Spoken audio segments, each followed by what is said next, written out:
Good morning, students. We are doing our first chapter, French Revolution.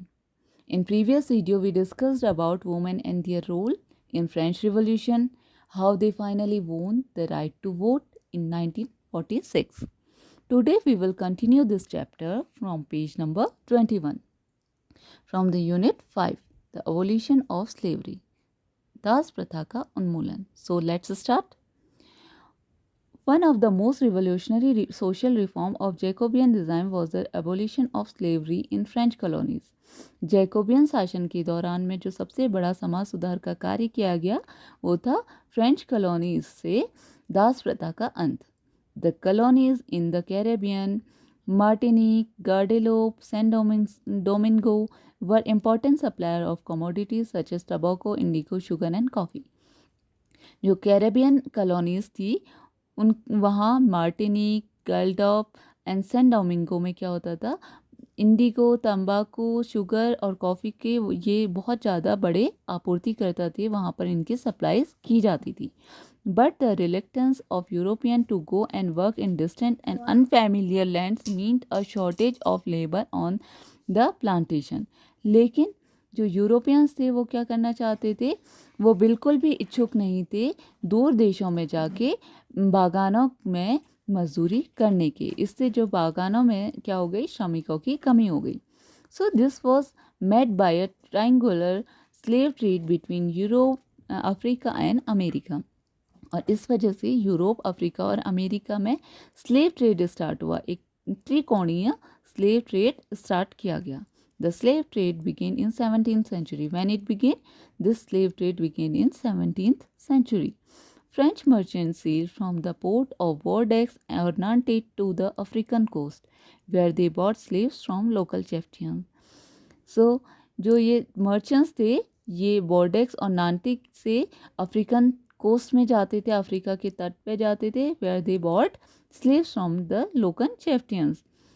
Branded and shackled, the slaves were packed tightly into ships for 3 months long voyages across the Atlantic to Caribbean. फिर उन slaves को, उन दासों को क्या किया जाता था, हथकड़ी लगा के लगभग 3 महीने की लंबी यात्रा कराई जाती थी जहाज़ों में. अटलांटिक महासागर को पार कराते हुए उन्हें कैरेबियन देशों में लाया जाता था, कैरेबियन देशों से लेके आया जाता था. There they were sold to plantation owner. फिर वहाँ जाके उनको प्लांटेशन, जो बागान मालिक थे, उनको बेच दिया जाता था. The exploitation of slave labour made it possible to meet the growing demand in European market for sugar, coffee and indigo. और इन्हीं दासों की वजह से, जो ये स्लेव लेबर थे, इन्हीं की वजह से यूरोप में शुगर, कॉफ़ी और इंडिगो की पूर्ति हो पाती थी, क्योंकि वहाँ क्या करते थे, मजदूरी का काम करते थे. Port cities like Bordeaux and Nantes owed their economic prosperity to the flourishing slave trade. और जो बॉर्डेक्स और नांटे जो पोर्ट सिटीज़ थी, जो बंदरगाहों के पास में स्थित शहर थे, वो भी इन्हीं स्लेव ट्रेड की वजह से, इन्हीं दासों के व्यापार की वजह से फल फूल रहे थे, आगे बढ़ रहे थे. Throughout the 18th century, there was a little criticism of slavery in France. 18वीं शताब्दी में थोड़ा बहुत इस दास प्रथा के बारे में क्या हुआ, क्रिटिसिज्म हुआ, आलोचना इसकी हुई. The national assembly had long debate about whether the right of man should be extended to all French subjects including those in the colonies.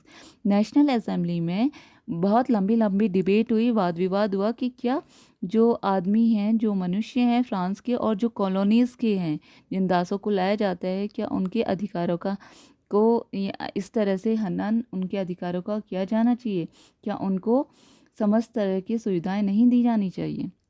But it did not pass any law fearing opposition from businessmen whose income depended on the slave trade. लेकिन national assembly ने भी कोई law पारित नहीं किया, क्योंकि उन्हें डर था कि जो बिजनेसमैन, जो व्यापारी लोग हैं, जिनका पूरा का पूरा व्यापार इन्हीं दासों की वजह से चलता है, वो उनका क्या करेंगे, विरोध करेंगे. It was finally the conviction which in 1794 legislated to free all slaves in France over as overseas possessions. ये 1794 में जो कॉन्विक्शन स्थापित हुई थी, वहाँ एक मुक्ति का एक कानून पारित किया गया जिसमें फ्रांसीसी उपनिवेशों में जितने भी दास थे, जितने भी स्लेव्स थे, सबको फ्री करने का आदेश दिया गया। This however turned out to be short term measure 10 year later. ये क्या हुआ, लेकिन ये कानून भी बहुत छोटी अवधि तक ही चला। लगभग 10 साल बाद नेपोलियन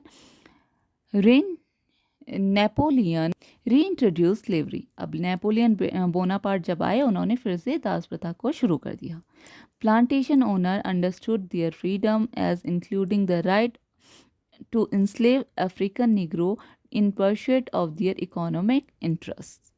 अब जो बागान मालिक थे, उनको अपने हितों के लिए, अपने फ़ायदे के लिए इन निग्रो लोगों को गुलाम बनाने के लिए क्या कर दिया, स्वतंत्रता मिल गई। मतलब अब जो बागान मालिक थे वो इन निग्रो को फिर से अपना दास बना सकते थे। Slavery was finally abolish in France colonies in 1848। Finally when it abolish, कब स्लेवरी का अंत हुआ? 1848 में फ्रांस की कॉलोनीज से इस दास प्रथा का अंत फाइनली किया गया।